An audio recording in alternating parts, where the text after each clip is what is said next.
Magandang hapon mga lods. Alas 5:45. Ayun, nabot tayo dito ng plat mga lods.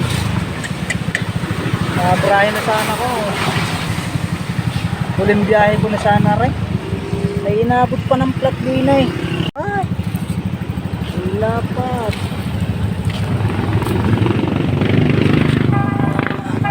Labas na rin naman ang fly, kalbo na eh. Lapat talaga oh.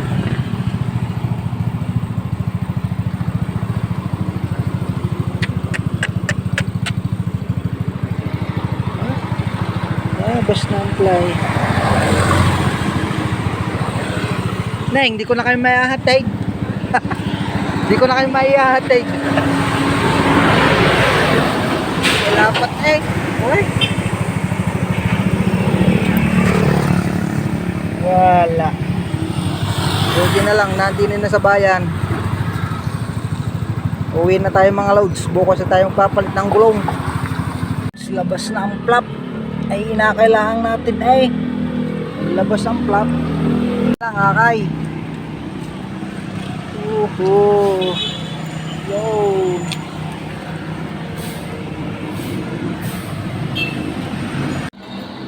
Vulcanize muna.